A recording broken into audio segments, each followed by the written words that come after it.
What is going on, everyone? It's Brody back again with another tennis topic, and today's tennis topic is going to be talking about tennis shoes.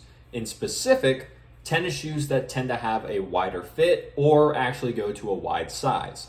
Now, the reason for this video is because tennis shoes are one of the most important things and one of the most important items for gear that you can have in order to not only play your best tennis, but also just to help prevent injury. So I'm going to be talking about 5 shoes that I think you may want to consider if you're wanting a shoe that has a little bit more room inside the shoe, or as well just a bigger toe box area, whether or not you need to go up to a fully wide size or just having a little bit of extra room may work out better for you. And these are ones that I typically recommend for people after working with them and just been recommending shoes for people to try on for many of the past, I think it's 6 to 7 plus years now. So with that being said, I'll go through each one by one, give a brief description of them, explain why I've put them on this list. This list is in no particular order. It is just listed like this because that's how I organize the information. And besides that, we'll go from there. There may be an honorable mention at the end, so stick around, but we'll get going. So the first shoe that's going to be on the list today is going to be from K-Swiss. And this is going to be called the Hypercourt Express 2. Now, the reason that I have the Hypercourt Express 2 up first is the fact that this, from my findings, tends to be the widest fitting shoe without going to an actual wide size in the toe box area. So a lot of people that I've worked with tend to really like this shoe just because of that extra room inside it, as well as it does have a good amount of cushioning to it in terms of what's in the heel, as well as throughout the rest of the entire shoe. It is not the most durable shoe by any means. It is a little bit more on the lighter side compared to some other tennis shoes that are out there. And if you're playing a lot or you're playing just very competitive high-level tennis, you may want to stick away from this shoe just because it's not necessarily going to hold up as well as some of the others may on this list a little bit later on. So the Hypercourt Express 2, though, if you really like a wider fitting shoe, but you may not need to go up to a fully wide size, I feel like this may be a good one for you to try on just to see how it fits on your foot specifically. Because these are all shoes. We are all just different kinds of people. We all like different things. We all like different feels. We all have different characteristics or things that we have to watch out for when we're looking in the shoes. And that's why with these, they're all subjective. Try them on before you ever purchase and wear them on court, because if you don't and you wear them out, you're just kind of stuck with them if you don't like them. So that being said, number 1, K-Swiss Hypercourt Express 2. Now number 2 is going to be the Babolat, and stay with me, I'll get to why. The Babolat SFX 3, or now as it might be called, the SFX Evo, I believe is the new name. But mainly the 3, because I know that one a lot better. So the reason that I have the Babolat SFX 3 up here is going to be that this is kind of like the K-Swiss. It's not as wide as the K-Swiss Hypercourt Express 2. However, one reason that some people I've worked with tend to prefer this one over the Hypercourt is that the Hypercourt Express 2 tends to have a little bit more plastic on the top of the toe and just going around the shoe, whereas the Babolat SFX 3, there's not really a lot of plastic in the toe area. It's a lot more of a mesh material, so it's a lot more breathable. It does tend to be a little bit more roomy inside the shoe, as some would say.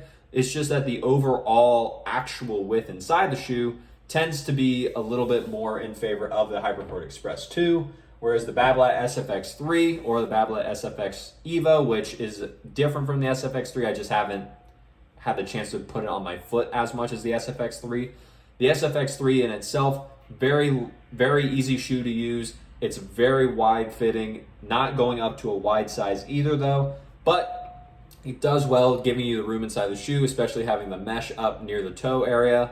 If you do drag your toe a lot, or if you go through shoes because you're very hard on them, you're playing a lot, or you're just moving around so much that your foot can sometimes slide around inside the shoe, The SFX3 may not be the best way to go just because of the material and how I'll say some just not flexible, how very flexible and not stiff or not rigid it is. That's where the Hypercourt Express 2 can come into play. Maybe a little bit of a better fit for you. So next up on the list, we're going to have one from Wilson. And this is going to be the Rush Pro Ace.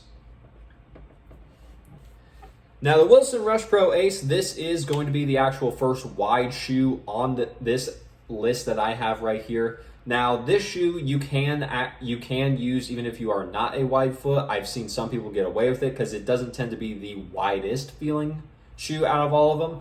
This is just going to be more of your standard shoe in my opinion. It's nothing too crazy, no big cushioning in the heel, no big cushioning in the forefoot. It's just going to be a nice evenly cushioned shoe with that wider fit to it, as well as some people have told me that it does tend to have a little bit of a higher arch. So if you are looking for a shoe that does come up just a little bit higher than maybe these other two, if you've tried them before, the Wilson Rush Pro Ace would probably do you very well, as well as it is coming in at, I believe, around $99. So not the most expensive shoe either. Wilson knew what they were trying to do with this shoe, and I feel like they accomplished it with trying to get a more wide-fitting shoe, as well as just a more cost-effective shoe for people to get into, especially if they do need that more width or wider area inside the shoe itself. Cool. So, number 4, we're going to go to probably one that has been thought of already. New Balance 1007. Now, with most New Balance shoes, you could probably put almost any of them on this list because they do tend to run a little bit more on the wide side. However, I went with the 1007.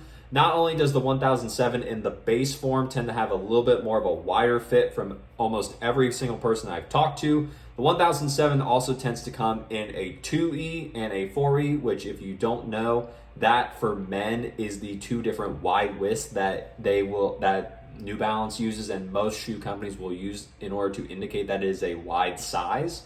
And then I believe in the women's as well, the 1007 also does come in not only the B width, which is standard for women, but also a D width as well, making it a wide version or a wide shoe for female tennis players.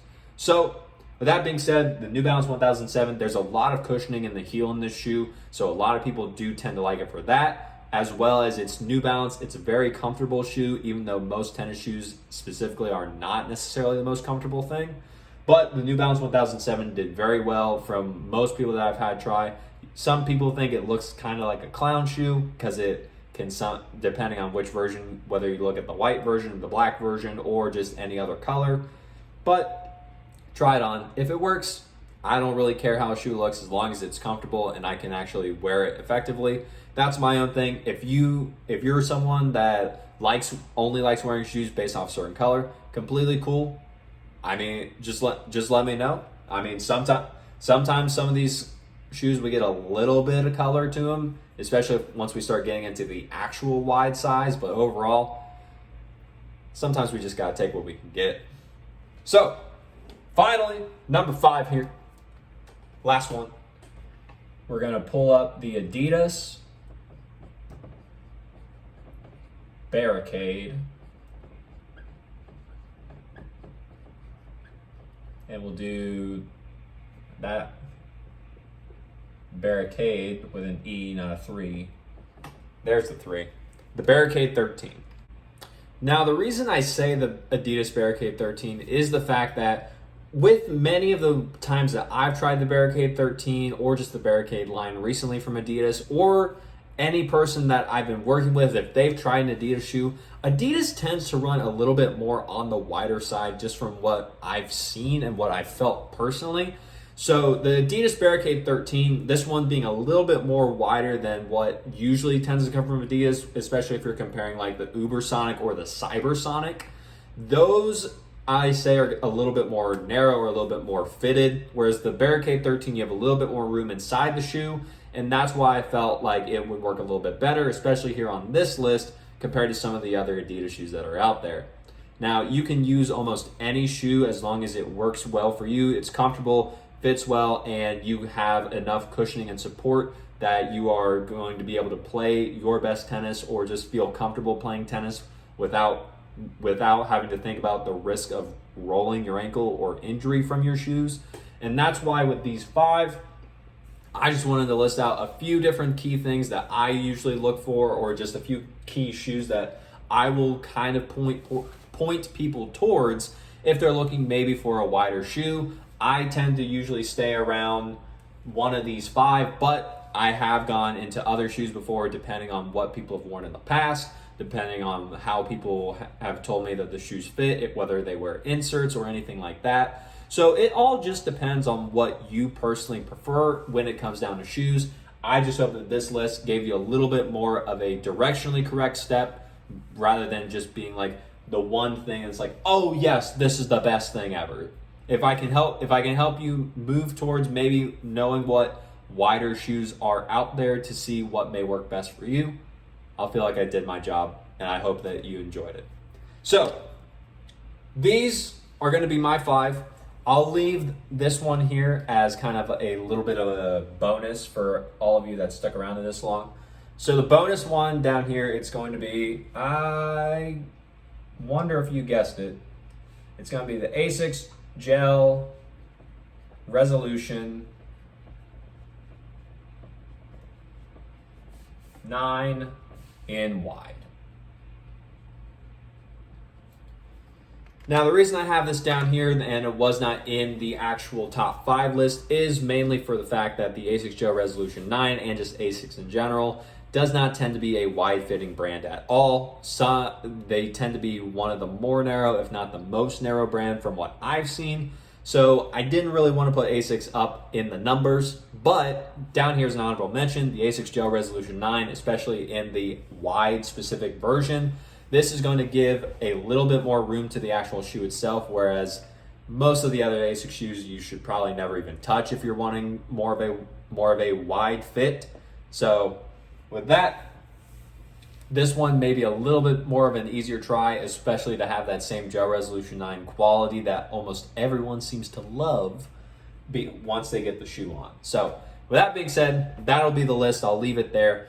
If you liked the video, leave a like on it. Comment down below any more questions that you have or any wide-fitting shoes that you found that you tend to like, just so that we can help get the information out there from the people that have it to the people that need it.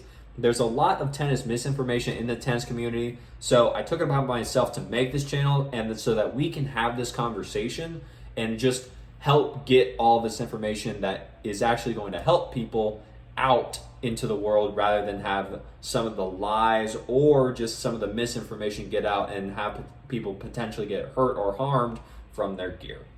So with that being said, subscribe to the channel as well so that we can grow this channel and just get that message out there even more. And as always, take care.